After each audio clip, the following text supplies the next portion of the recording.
Good morning students. Class twelfth Ram का प्रलाप से संबंधित जो पद है उसका फर्स्ट पैरा इस प्रकार है।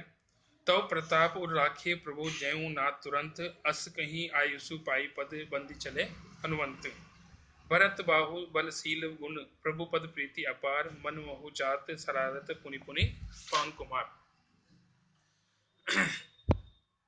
प्रस्तुत काव्यांश में राम लक्ष्मण मूर्छा और राम का विलाप का प्रसंग है। यह प्रसंग रामचरितमानस के लंका कांड से लिया गया है। इसके रचिता कवि तुलसीदास हैं। इस प्रसंग में लक्ष्मण के मूर्छित होने और हनुमान द्वारा संजीवनी बूटी लाने से भरत की मुलाकात का वर्णन किया गया है। हे नाथ, हे प्रभु, मैं आपका प्रताप हृदय में रखकर तुरंत यानी कि सही समय पर पहुंच जाऊंगा, ऐसा कहकर और भरत जी को आज्ञा लेकर और उनके चरणों की वंदना करके हनुमान चल दिए। भरत के बाहुबल शील स्वभाव और प्रभु के चरणों में उनकी भक्ति को बार बार मन में सराहते हुए हनुमान जी संजीवनी बूटी लेकर लंका की तरफ बढ़ चले। उहा राम लक्ष्मण निहारू बोले वचन मनज अनुसारी। अर्ध राति गई कपि नहीं आयो, राम उठाई अनुज लायो।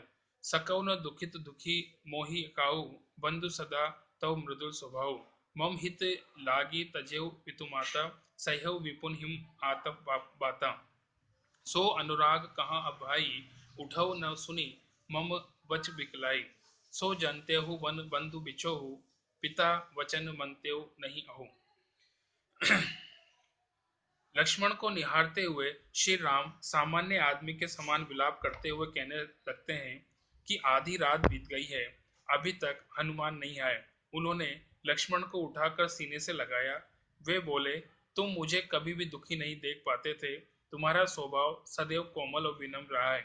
मेरे लिए तुमने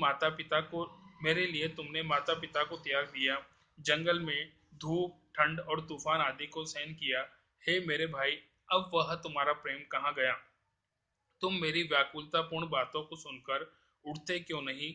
यदि मैं ये जानता कि वन में तुम्हारा वियोग सहना पड़ेगा, तो मैं पिता के वचनों को भी नहीं मानता और वन में भी नहीं आता। सुत बीत नारी भवन परिवारा, होई जाहि जग परिवारा। अस विचारी जिय जागहु ताता, मिलहिन जगत सहोदर भ्राता। जथा पंख बिनु पग खग अति दीना, मणि बिनु फरी करिबर कर हीना। अस मन जीवन बंधु बिनु तोहि, जो जड़ देव जीवाहि मोहि।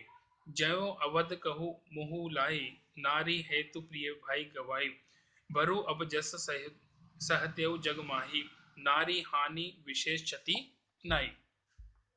श्री राम व्याकुल होकर कहते हैं कि संसार में पुत्र धन स्त्री भवन और परिवार बार बार मिल जाते हैं और नष्ट हो जाते हैं, किंतु संसार में सगा भाई दोबारा नहीं मिलता।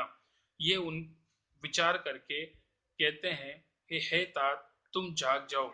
हे लक्ष्मण, जिस प्रकार पंख के बिना पक्षी, मणि के बिना सांप, सूंड के बिना हाथी अत्यंत दीनहीन हो जाते हैं, उसी प्रकार तुम्हारे बिना मेरा जीवन व्यर्थ है। हे भाई, तुम्हारे बिना मेरा भाग्य मुझे जीवित रखेगा तो मेरे जीवन भी पंखहीन पक्षी, मणिहीन सांप और सूंड विहीन हाथी के समान हो जाएगा। राम चिंता करते हैं कि वे कौन सा मुंह लेकर अयोध्या जाएंगे। लोग कहेंगे कि पत्नी के लिए प्रिय भाई को खेत खो दिया। वे पत्नी को खोने का अपयश सहन कर लेता, क्योंकि नारी की हानि तो कोई विशेष हानि नहीं होती। अप लोको सोको सुत तोरो, सही हो निठुर कठोर हृदय कठे उर मोरो। निज जननी के एक कुमारा, तात तासु तुम प्राण आधारा। सोपहि मोहि तुम ही गही पानी, सब विधि सुखद परम हित जानी।